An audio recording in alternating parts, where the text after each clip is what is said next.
Mr. Chair, we're recording. Good afternoon, commission members and guests.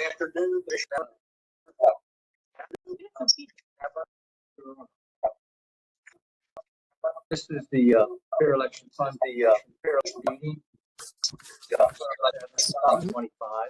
We have guests joining us today who are going to imbue us with their experience with their Fair Election Fund commissions in their counties. We hope to learn from them. We're going to start with Doug Miller, who's the vice chair of the Howard County Citizens Election Fund Commission. Mr. Miller, good afternoon. Afternoon. I hope you can hear me. I'm having trouble hearing all of you. I'm getting echoey sorts of stuff going on. Me too.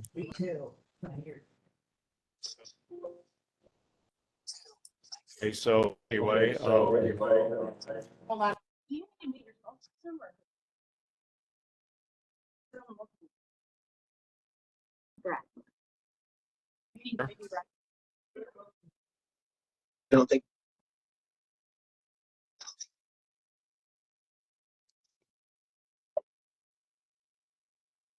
Mr. Brill, let's try again. okay. Our commission has been operating for a few years now. Our program was, we actually needed a referendum to start it because of apparently we needed a charter amendment. So in 2016, the public passed that amendment, and the enabling legislation then came, like, I guess it was in 18, and we started the program soon after that. And I've been the vice chair. I'm on the inaugural version of the committee, and so far so good. We had some growing pains with, as I'm sure you will. So happy to be here. Mr. Miller, have you had 2 election cycles since your commission was created? Just one. And that's so that's where we experienced our bumps in the road. What was your first election that you funded? It was the 22 election, where we our program, as I think yours does, just it only applies to county executive and county council. That was our first one, and we had one of the executive candidates in the general election used the fund. I can't remember offhand how many we had among the council candidates, but there were multiple candidates. Would you say it was minority or majority? I'm sorry, say it again. Mr. Miller, would you say it was a minority or majority of the candidates that were running? That's a good question. I should have I looked that up before I came on. To throw you a curveball. I think it probably was not yet a majority. Yeah, I would say, out of the, we have 5 seats, as I think you do, and on the council, and there were, I think, contested primaries in 2 or 3 of those. But I would say it was not half. I didn't mean to interrupt you, Mr. Miller. If you have a presentation you want to make, I'll reserve any questions. No, I really don't. Okay. Well, then how about sharing with us what you find have been the benefits, the problems, if anything you think was unusual or high and low points? And in fact, Sure, why don't you do that when first? it's talking about one of the big jobs that our commission has is free to our law. People know about it. Maybe we don't have a budget for that. We don't, do you have any budget for that and how your commission is on about doing that most successfully? Okay, I did not hear your question, but I think I know what it is just based on the kind of communication that we've had before. I think you're asking about visibility, getting the word out. And yeah, I don't think we had a lot of budget for that either.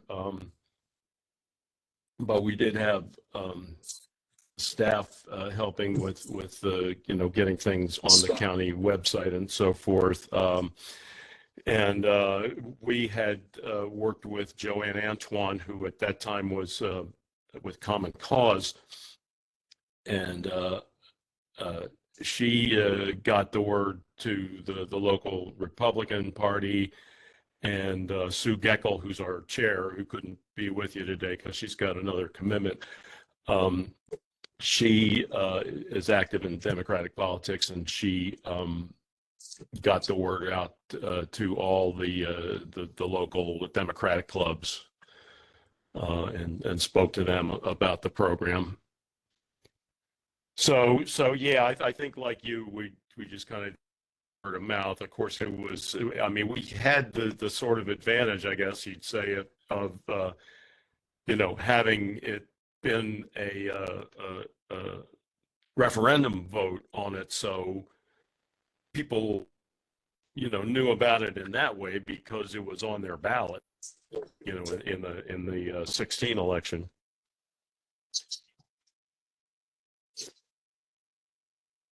And I mean, we had a referendum too, I believe. You know. I'm sorry, I'm really not hearing you. So if our moderator could pass along the question. Can you repeat this? No, okay. Uh, Oh, I think I just commented. Oh, okay. So, Mr. Miller, can you hear me? I can, yeah, much Okay. better. So to reiterate what I had asked earlier, just sort of generally, can you tell us about maybe the high and low points, things that you found that were really well, those things that were problematic or unsuccessful? I'd say the biggest trouble we had was with people sort of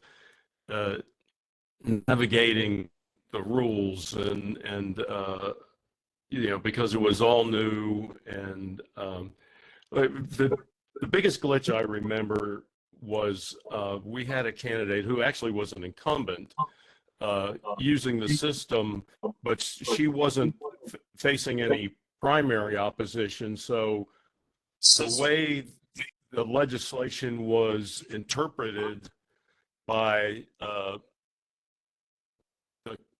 the county Office of Law and the Finance Department was, you know, well, you can't have the money until the general election because, you know, you're running unopposed in the primary, and meanwhile, of course, her Republican opponent has been raising money all along, and so she felt disadvantaged by that, and we've since addressed that issue to amend the legislation so that that doesn't happen.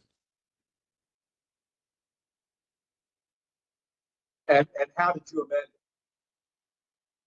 amend it? To say that you know, as long as you have a, you know, if you're running on a primary, but you know you're going to have an opponent in the general, you can go ahead and get the money.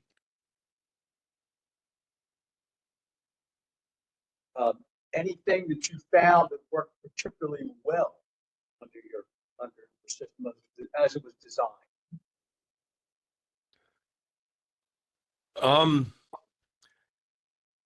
I can't think of anything off. I mean, I think it went as smoothly as we could have expected, just given that it was a new thing.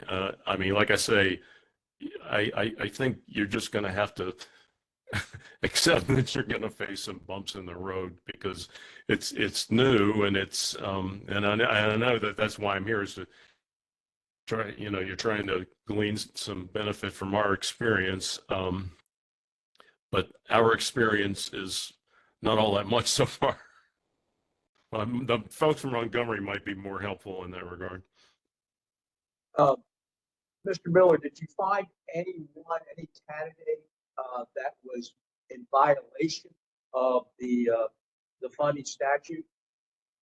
No, we did not. Thankfully, we haven't had to deal with anything like that yet. And there is a formal complaint process about that, and that would come through our commission. So if there was a violation, the commission itself would be the one to determine if there was such a violation? Yes, obviously we'd have the assistance of the county office of law. But yeah, the final say on that would be up to us. Yeah. Does anybody else have a question? Anybody, any of our commission members that are muted at the moment have a question? Unmute, please ask.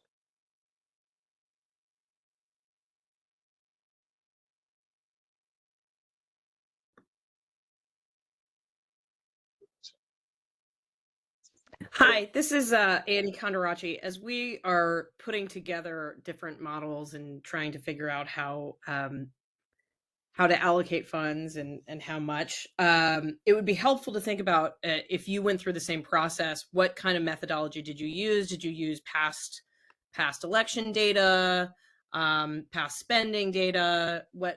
How did you land on what model you were using? And then were there any lessons learned in that process? So, and by the way, I'm hearing you way better than anybody else. So I don't know what that says, but just FYI. As far as your question, the way we did it was, initially was trying to keep ears to the ground in terms of having an idea of how many candidates we expected to have in the first place. And, kind of guesstimating, well, and out of that, how many of those do we think will want to access the fund? Because, of course, it is voluntary.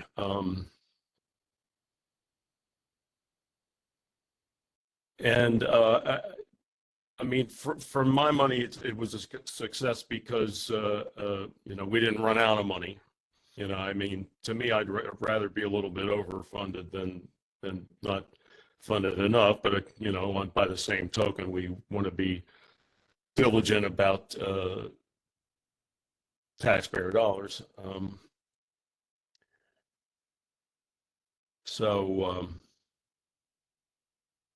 Yeah, I mean, again, so far so good, but it's we've only been through the one cycle so far, and we're now on our second one.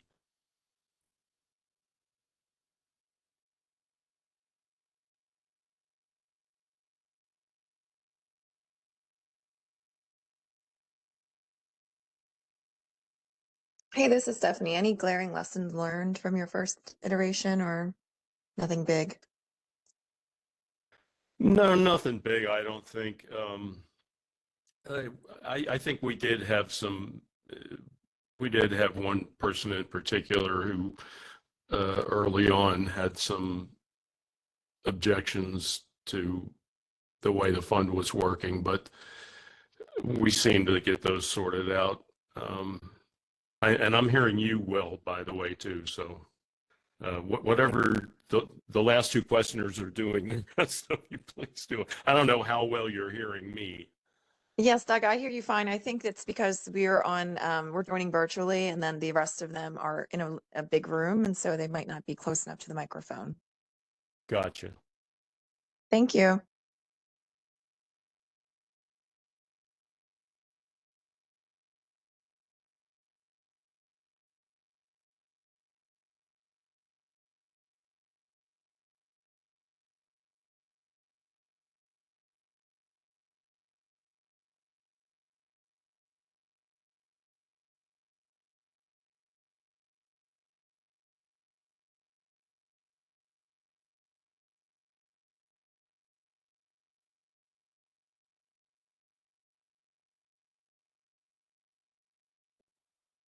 Mr. Miller, can you hear us? Yes, I heard you now. Okay. Anything else you'd like to share with us? No, well, I guess I will share one thing. I mean, it would the thing about this commission that most I was probably most unprepared for was, and I don't know how far along you guys are in this process, but putting together the FAQs for the website and the summary guide. That stuff took up way more time than I expected, with the back and forth on that and how should we express this and we have to make sure to tell them that and all that sort of thing. So yeah, like I say, I don't know where you guys are in that process, but that was surprising to me. So anyway, thank you for having me on, and good luck with your program.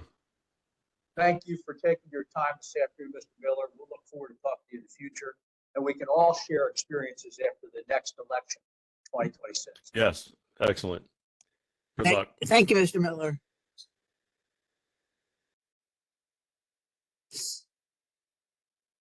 So if Mr. Valentine is with us, we'd like to welcome you, Mr. Valentine, to the Baltimore County Fair Election Planning Commission meeting of January 13th.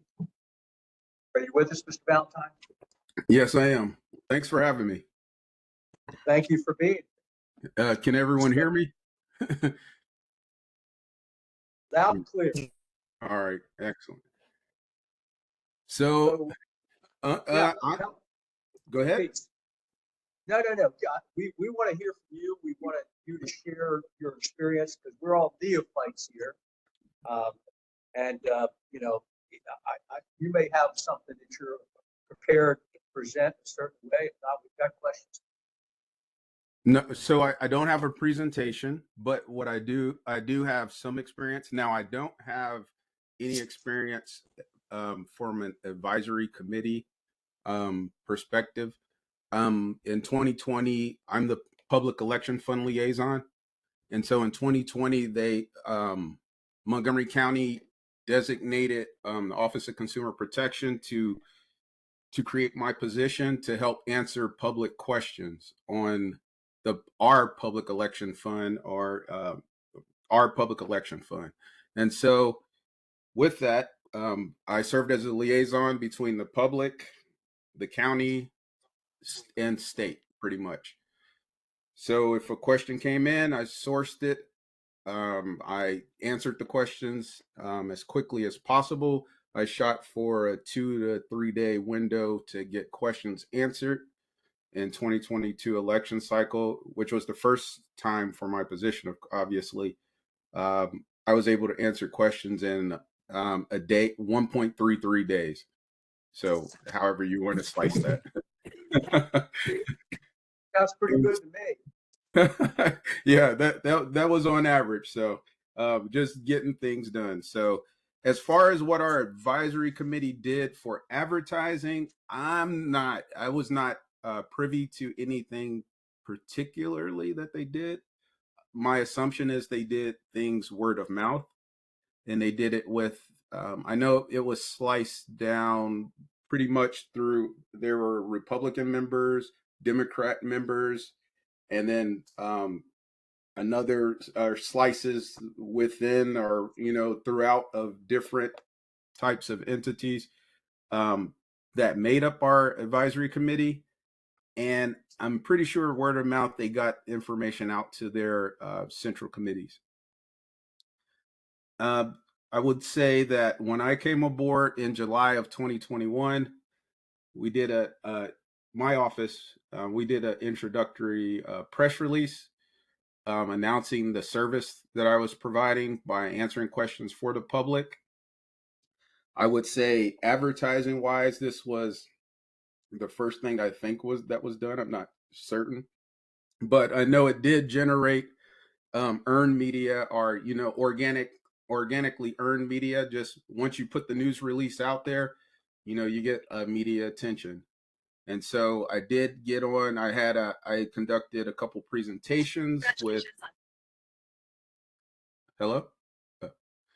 Oh, I did a presentation with our local Montgomery women group, as well as with Joanne Antoine with Common Cause Maryland.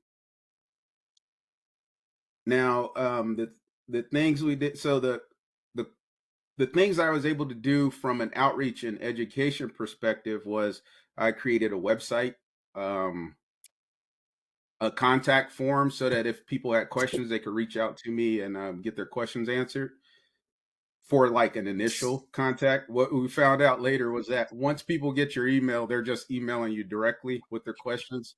So no matter how pretty you make the contact form in that system, is going to go one way or the other. I put out a speaker request form, so if anyone wanted a speaker, I could come out and present. I was able to create fact sheets and PowerPoint presentations. And the fact sheets, a lot of fact sheets I made developed based upon the questions that I was getting. If I got a lot of questions about one item or another, I created just little like information about it so that I could hopefully get those questions answered. So I'm not, sending repetitively the same emails. One of the things I was able to create, because early on when I was answering questions early on, I saw that I was getting a lot of questions about the receipt format. So I wound up devising a method on a report card, like a receipt format report card, where I would allow candidates to send me their receipt format, and then I would grade it, and according to how it met the criteria for being accepted as for being an acceptable receipt. And then I gave them a grade so that they could know that they were good to go for their submissions. The major question categories that I had were like going again, receipt format. That was huge in the beginning. Then there was like about contributions and evaluating whether certain types of contributions would be permissible or non-permissible. There were questions about expenditures, whether about the permissibility of those expenditures. They wanted to know questions about procedures, which procedures I think of that as being like due dates, status updates, or questions about payments. General program questions, which is just about how the program operated or how it was implemented, and just fact finding, which I'd get that stuff from like the press, bloggers, concerned citizens. And I found that most of my questions in the end came from procedural questions. So, as payments come due, people want to know where their payments are. Where's the update? What's the status on, my submission when I sent it, things like that. Also, questions about contributions as you start getting into, things with, what is that? Well, when you get, there's all types of contribution questions. So I can't tell you what advertising was done previously, but I could tell you the things that I would recommend based on what I've done or what I thought was missing or lacking from last time. And one of the things, so I did do a survey with individuals, and and we also had our Office of Legislative Oversight conducted a report on our program. So you can find that on the Montgomery County website under the County Council Office of Legislative Oversight. It's one of the latest reports. I think it was October of 2024 that it was posted. So basically, one of the things, it was an interesting recommendation. They wanted a better website, and so I envisioned, so I'm envisioning like developing an updated website. What I'm looking for is to create something that's more of a one-stop shop. And what I mean by that is something where you can come to, where the question form will be there, the speaker request form will be there.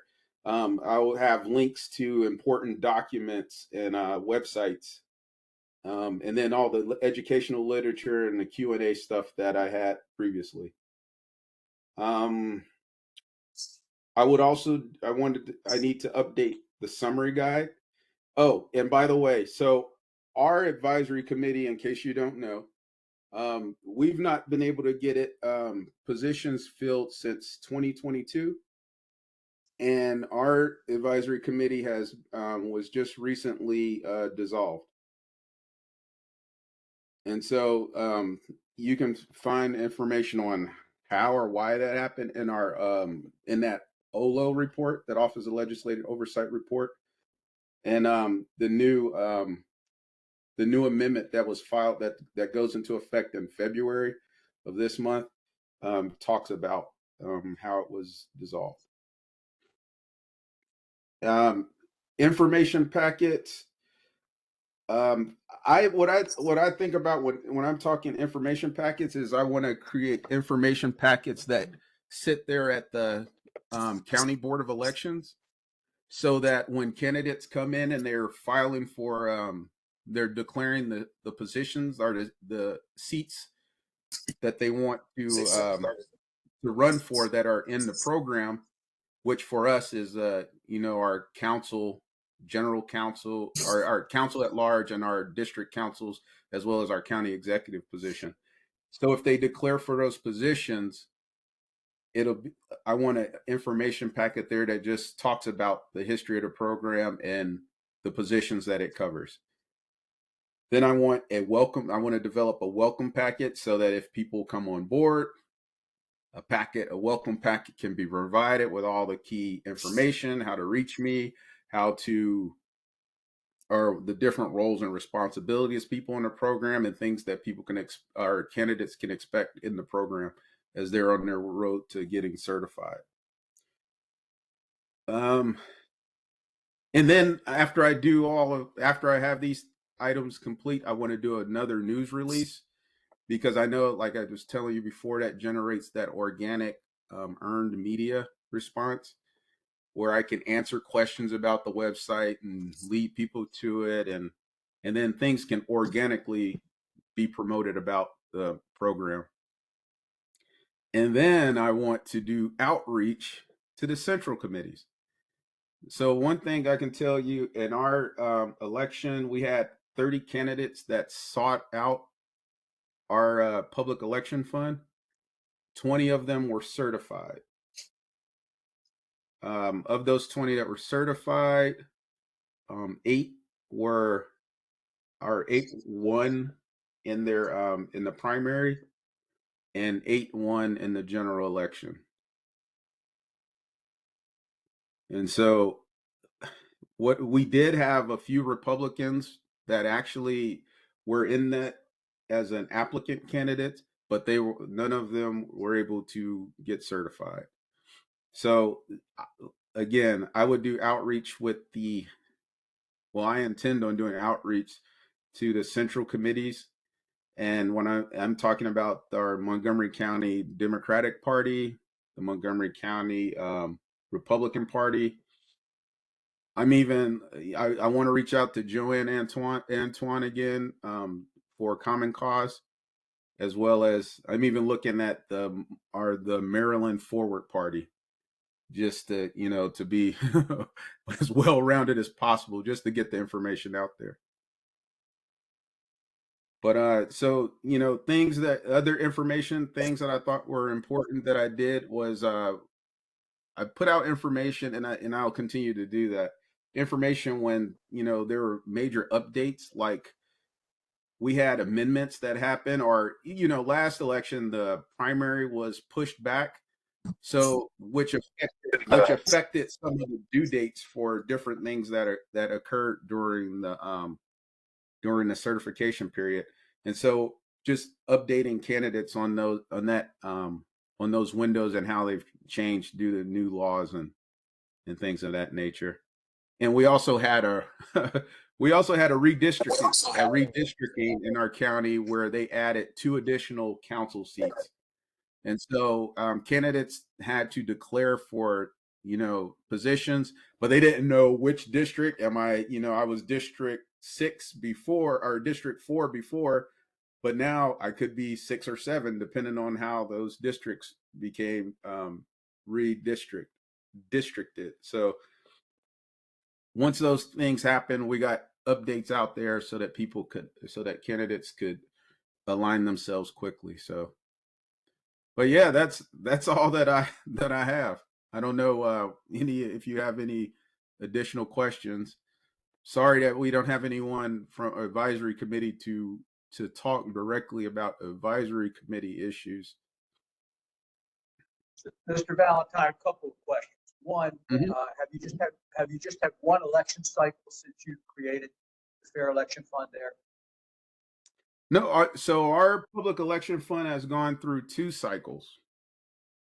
So we had, and I know the advisory committee was a part of both of them. But my position, the liaison, only came aboard on the second one.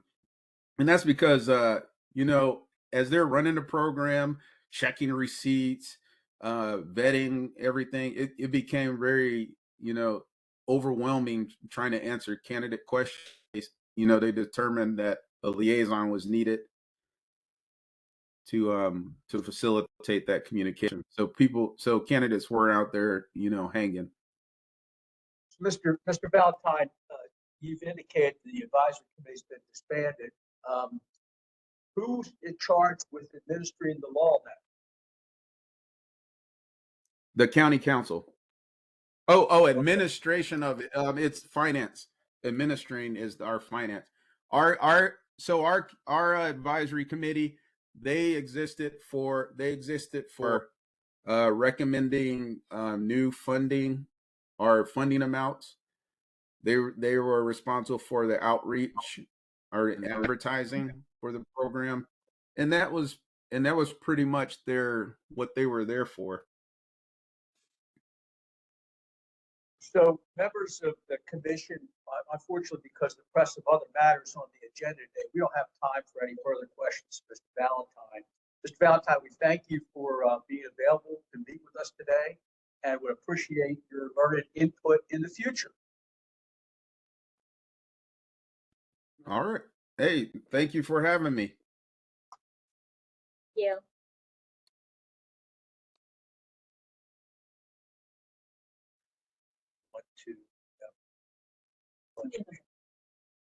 So next issue on the agenda is the fiscal year 2026 budget recommendation. And Brad, could you open up the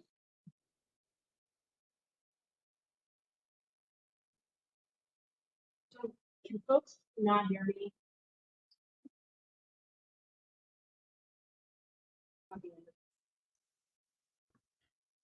You can, but you're very faint.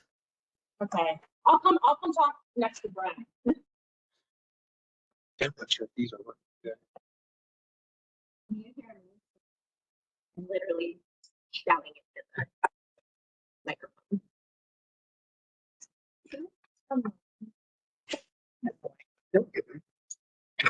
Is this any better? Okay, good. Chair, is it okay if I talk a bit about the budget? Okay, great. Hi, everyone. I know one of your important duties is making a budget recommendation each year to the county executive on the amount of funding that should be added to the Fair Election Fund.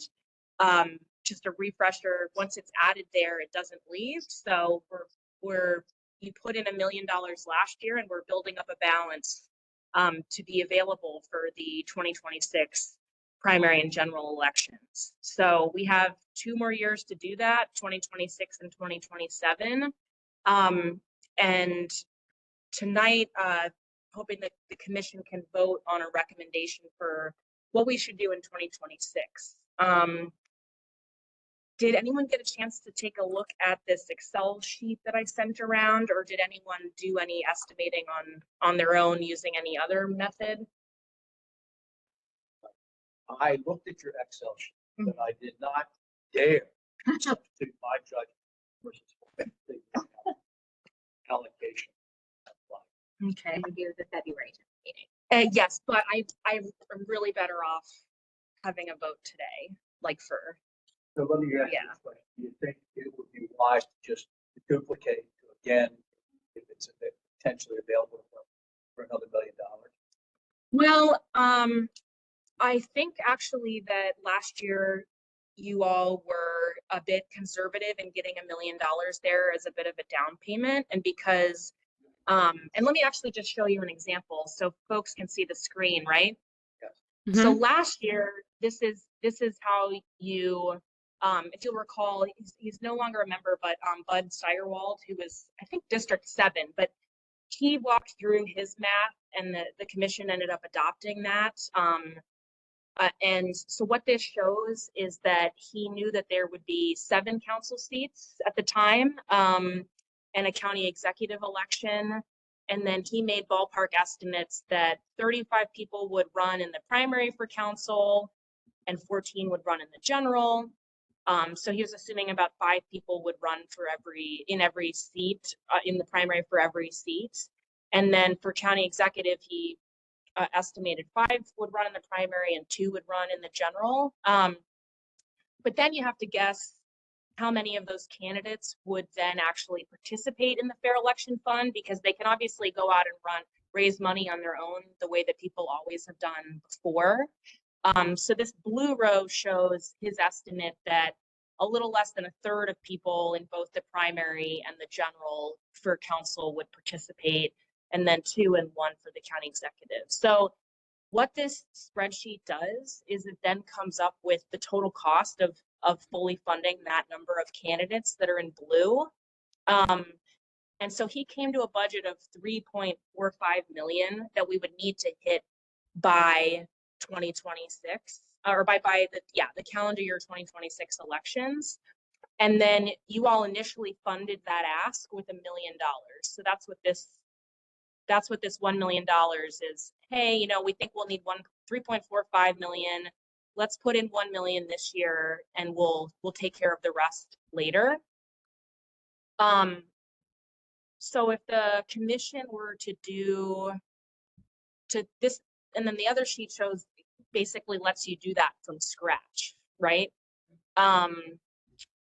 But something you could do, if you followed his logic, for example, and again, we can have discussion and pursue lots of other reasoning here, like other ideas. But if let's say, well, actually, sorry, I'm sorry, I'm not being clear enough. There's now 9 council seats because of recent action by the county voters and the county council.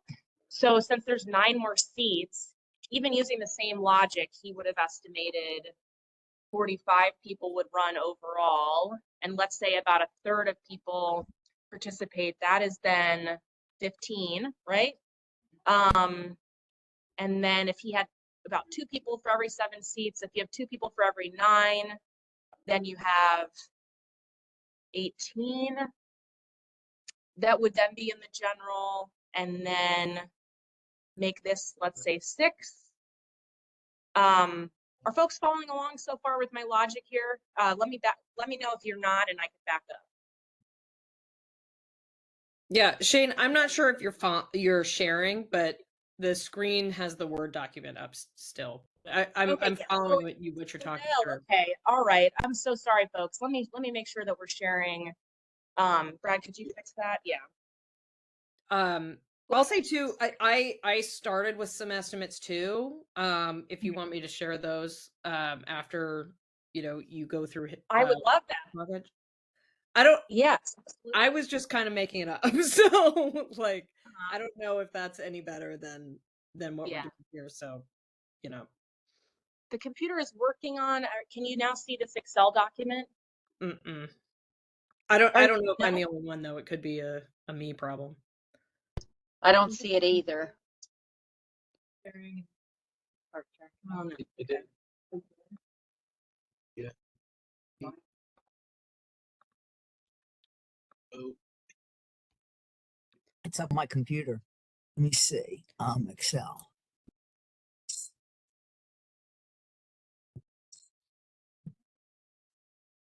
I can, if it's the same worksheet, I can share mine and then we can walk through it. Yeah, that'd be great. Why don't you do that? Okay. Well, Okay, we'll see share if I can. yours then, because mine's messed up. Okay. Can people see mine? Yes. Okay.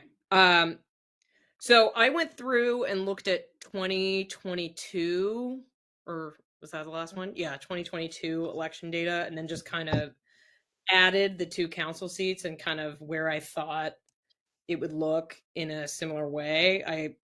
I put just kind of 3 candidates. I think for the primary, I put 3 candidates of each party just to guess.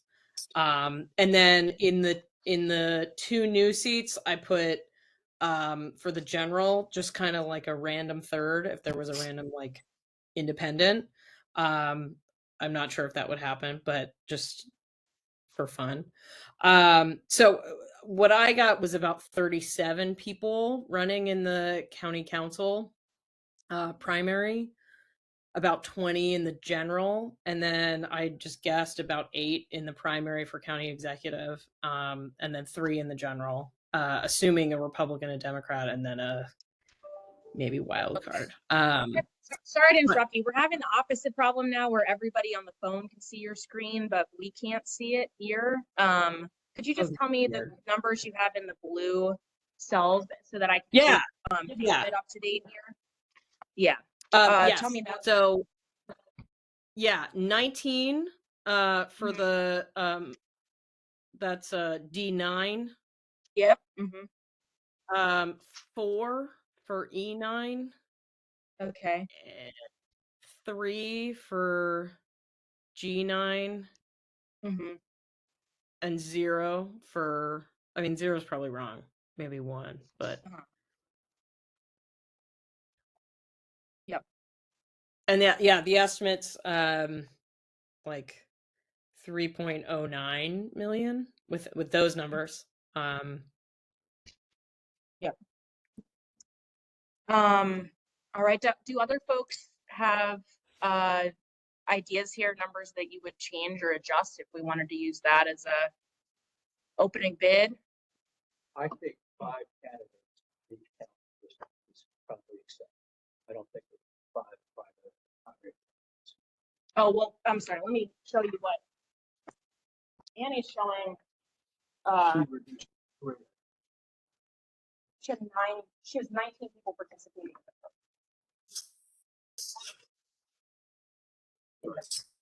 Yeah, I said it like about half. That's I think probably a liberal estimate, but I think it is a liberal estimate number. Yeah. 5 candidates in the council as well as county executive. Not 5. Okay. But yeah. No, I never hurts to have more money. Yep. Less. And just to show my hand on every time we have a budget, we have to make a note of we're meeting a limit on the budget that we can create in any given year that as set as laid out in law by the county. So our penciled in limit here, and the commission can make a recommendation higher than this number, but would have to explain that to the county executive, would be basically needing 3.3 million left to go. So that would be 1.65 million in this year. So it's not that you can't make a higher recommendation, but if you think that a lower one is more reasonable, it does end up being a little less paperwork in the long run. Do you have a recommendation for it? Well, I don't have a specific recommendation for, I wish I could share the screen here because if we followed the logic that the commission used last time, which is that about 5 people would run for 9 seats. So in the primary, that's 45 people running. A third of them would participate in the program. And then in the general, 18 people would run and 6 of them would participate in the program. So that's roughly a third of people that are running participating. And then for county executive, the estimates wouldn't really change because there's still one county executive. That ends up totaling to 2.93 million. Sorry, I'm turning some audio. Can folks still hear me? Yes. That ends up being 2.93 million, which is actually that's less than, we could adjust up. That's the math that the commission used last time it voted on a budget. But that's less than, it's conservative for, if you divide 2.93 million by 2, right? You are left with, and pardon me for not doing that in my head, that's a budget of 1,465,000, which is actually less than we have penciled away right now for this fund. And so it would be fine for you to make a recommendation that high or even higher. I think we go with the higher recommendation. I have an observation.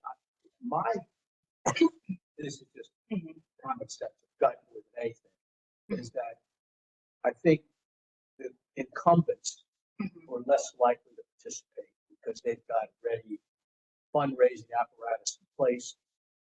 It may be that this election cycle would be the most number of people who use it because there's going to be so many seats open.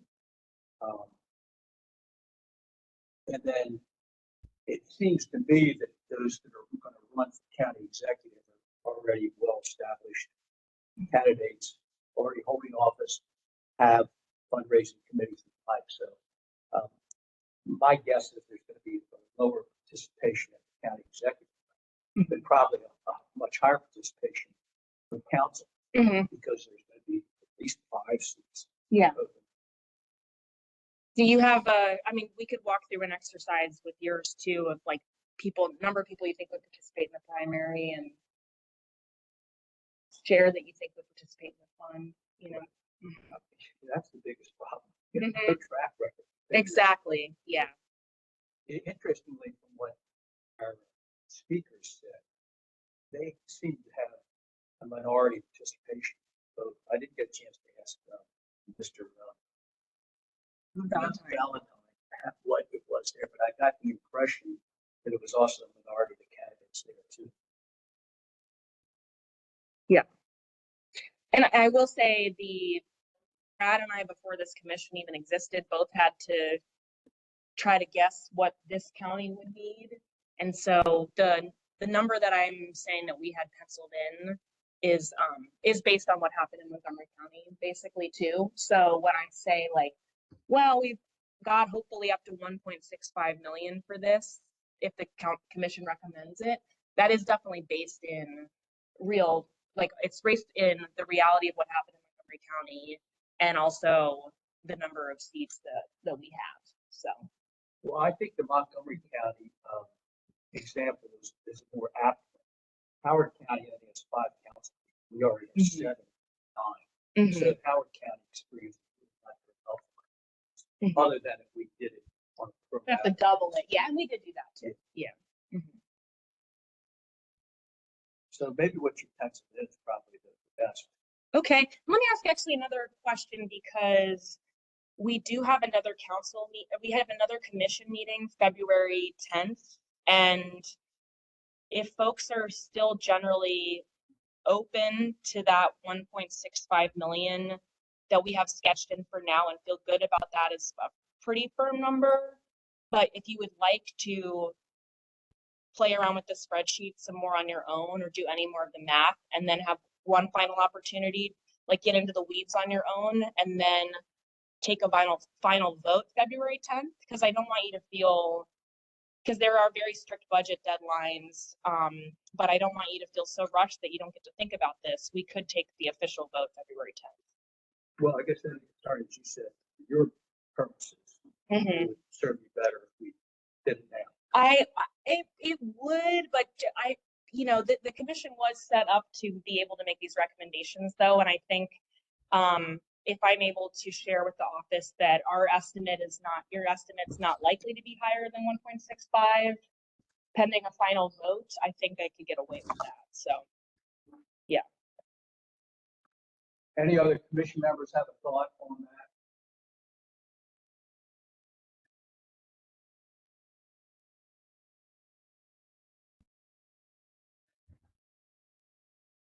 If I understand it, it's posited as 1.65 million as our top end, but if we delay till the February meeting, and if it can be represented that we're not going to exceed the 1.65, we could take a final vote on I it in agree. February. I agree up in the amount a little bit. Who is speaking? Jamie McGurk. Anybody else have a position? I think it makes sense to, err on the high side. Maybe, like, I'm not saying go over 1.65, but, if that's the ceiling, then, that we, get, close to that or,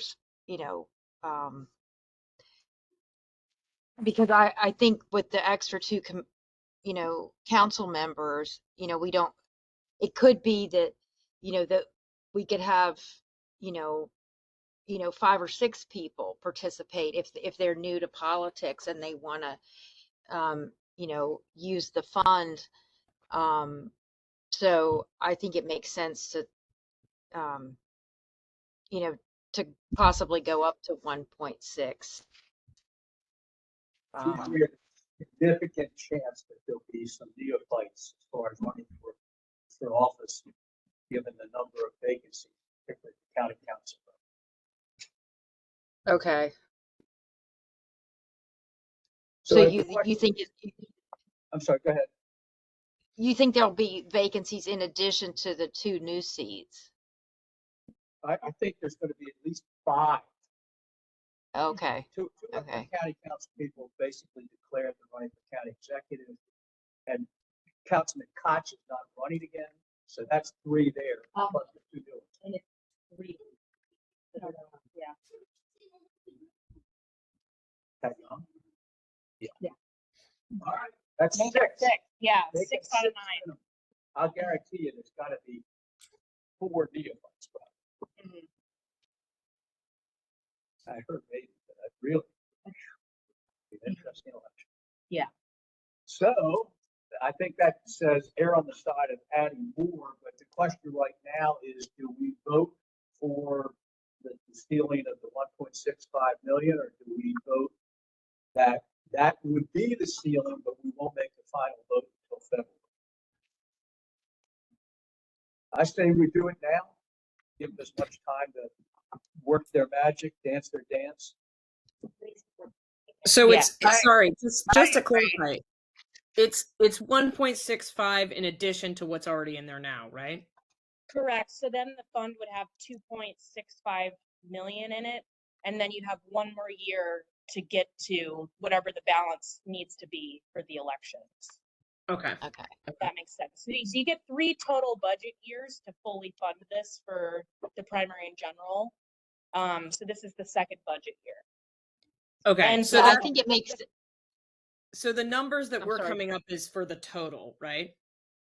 Yeah, it's just the total that people that spreadsheet. you think will run and participate. And then I guess the one more thing I would add is, unfortunately, we really are all operating in the dark right now. But I think this time next year, you're going to have so much more information about who's actually, people will already have signed up for this fund as of next year. Yeah. And you can Yeah. revisit this if it's way more or way less than you were expecting. Yeah. right. So Yeah, I think it makes sense to go high like in the middle year. And then when after, like you said, next year when people have declared and signed up for the fund, then if we're on the high side, then we can back off next year's budget allocation. But it'd be better to have a little extra going into the 3rd year than, be trying to play catch up. Here's the other yeah. question So, I would so ask everybody. sorry, just go ahead. Finish. I'm sorry. I didn't interrupt you. What were you asking? So that number, Shane, in the spreadsheet, that number in like H13, that budget needed in FY26 and FY27. So that 1.65 is just for FY26, right? It's half of that number, correct? Yeah. Yeah. Mhm. Okay. Okay. Yeah. So the question I would posit is this. It seems to me it's highly likely that the greatest demand we may have for public funding in the foreseeable future will be in this coming election cycle, because there are going to be so many new candidates, and even those who perhaps might participate in the 2026 election, once they develop a campaign staff, develop a fundraising mechanism, they may not participate in the future. But there's probably more opportunity for demand in this election cycle than there may ever be, because it's an awfully unique situation to have at least minimum 6 council seats plus county executive. And that's the only thing I would ask, whether we need to think about that as a factor also.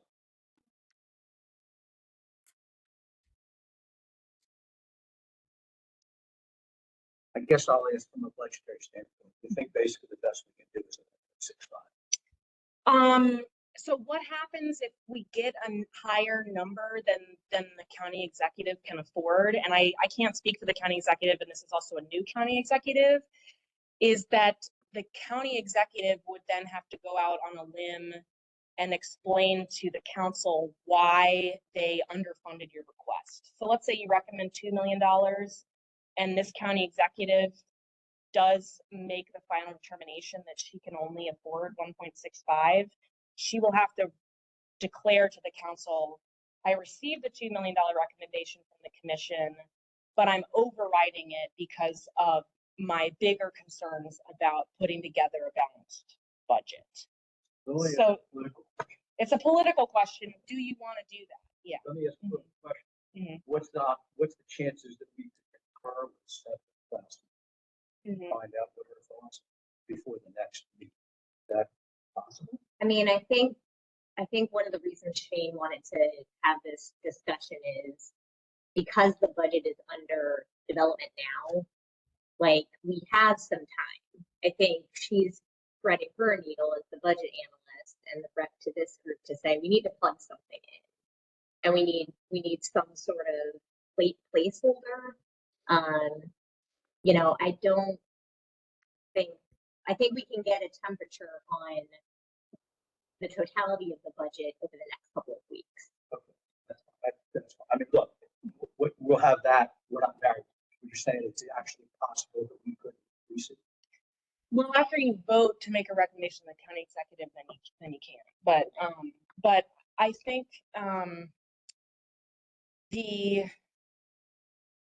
sorry, I just lost I'm trying to remember how I was going to explain that. all right, let's see. You are kind of wedded to the number that you vote on. But I think, and so I wouldn't vote on it if you feel like you need to still have discussions with the county executive. Yeah. I guess, we're in an odd posture here too, but if it was Johnny Oshevsky, Mm-hmm. he knows what he wants to do. Mm-hmm. He gets clear feedback. Right. Mm-hmm. And I have a lot of respect for Dr. Prosecutor, but I don't know whether she's, her experiences state government wise, how she feels, Mm-hmm. and, what she's going to think of the budget, also what she thinks about this law. Yes. I don't know any of this, right? And I apologize, I remember my point. If you do want to, and because I'm not at this level, I don't know if Sam might be able to provide her advice. I personally I wouldn't escalate this discussion in this year when we have so little data, unless you or the commission are going to sit down, in a spreadsheet with the Montgomery County data that it is included in there, and really be ready to sit down with her and say, we think that this fund needs more than 1.65 million in it for X reasons, because we just don't have the data. Yeah. Yeah. And that might know better. Mhm. Maybe we'll even have some feedback on people who's running and all that kind of stuff. Yeah, and we could start these discussions even earlier next year. Like, I think because we got a little off, we were so focused on the summary guide and stuff this year, but we could really be telling you in, late summer how many people are participating, and make this a budget discussion that we have over 3 of your meetings instead of, 1 or 2 of them. I'm glad you brought it back there. So, well, let me say this. I think we should vote to recommend the 1.65 million fiscal year 2026. If you all agree with me, do we have a motion for a commission member for that?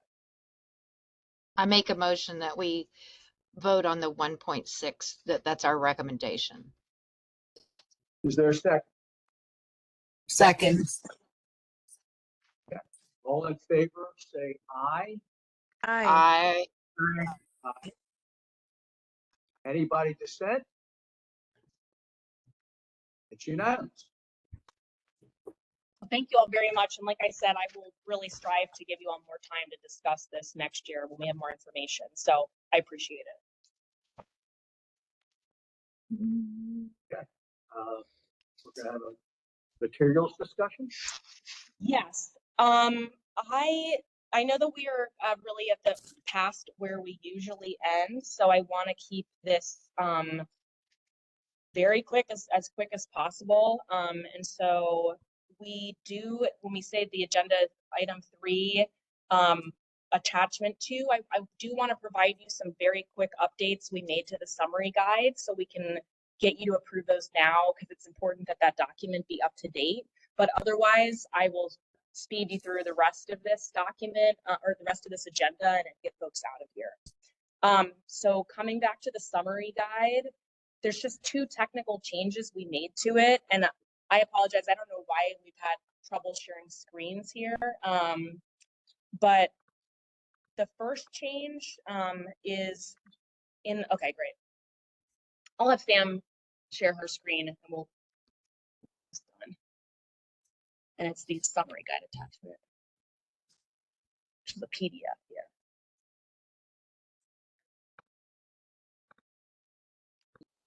All right, so the first change is it's just on page 5 of the summary guide.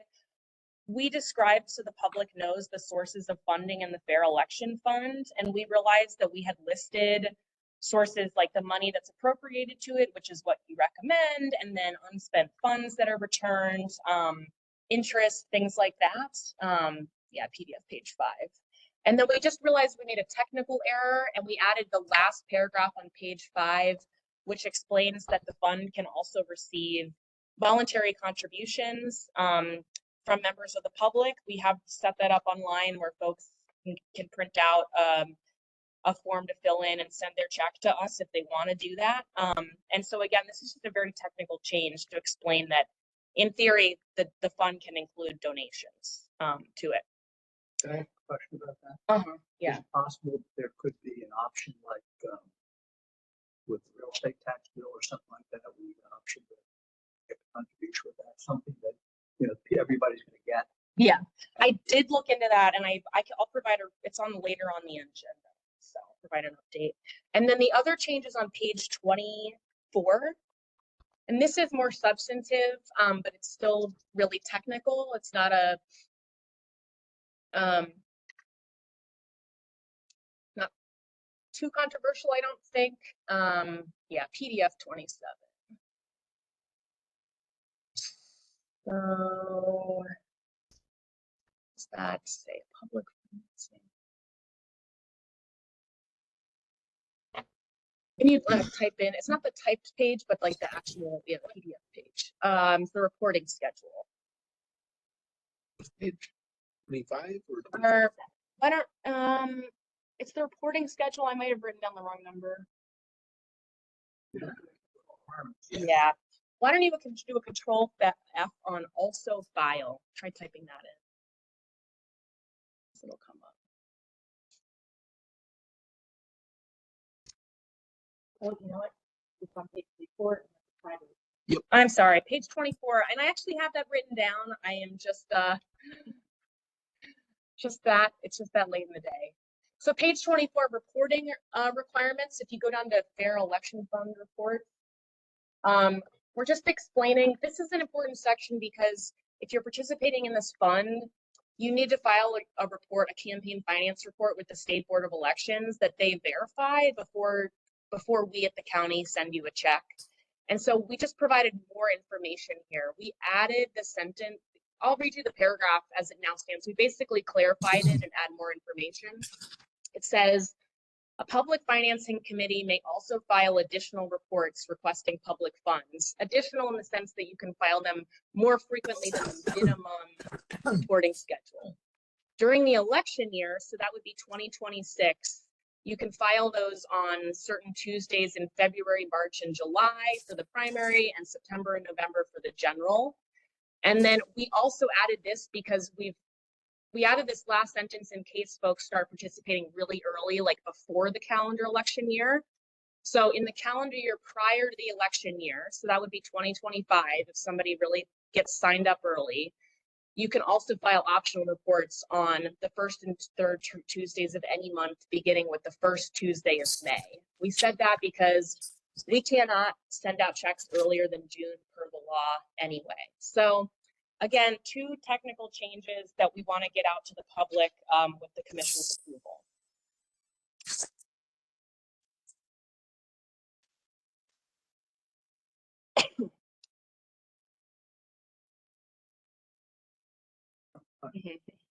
On to me? Sorry. Okay. Frequently asked questions, do we cover that? Well, and I will just add, attachment 3 is a frequently asked questions document, which the committee, the commission can update on a running basis. The advantage of this document is it's just easy. It's the easy and quickest document for you all to update. I'm not going to go over this today because of time, but basically the document that you're looking at is something that myself and Betsy pulled together after looking at other counties' FAQs and thinking about what might apply to Baltimore County. In particular, you'll notice that FAQs number 1 and 2 explain the funding caps for this program because, and so I would ask that because you all will need to adopt this, and we do have a meeting in February, if you could just read it before February. It's 5 pages, so it's not the longest document we've ever given you. Read it before February and come to that meeting with any edits you want to make to it and maybe ideas for more questions you want to add to it in the future. Does that make sense? Yeah, the comment I would have as it stands is very well done. Thank you. Good work. Great. So I guess that would just be a vote on the summary guide today. All right. I have a motion to approve the summary guide as drafted today. So moved. Do I have a second? Okay. All in favor, say aye. Hi. Aye. Any dissent? It's unanimous. All right. So next is the training materials update. Great. Also keeping this one short and sweet. I had previously discussed with you all the possibility of developing training materials about our fund. But the update is what we've learned from the State Board of Elections is they will be transitioning their software system that candidates will need to use to file those mandatory campaign finance reports. And so it will take, we need to wait until they are implementing that new software, because otherwise any training we're developing is going to immediately be outdated, if that makes sense. So update is I will provide you updates in the future when we're actually ready to do that. We look forward. Okay. Old business.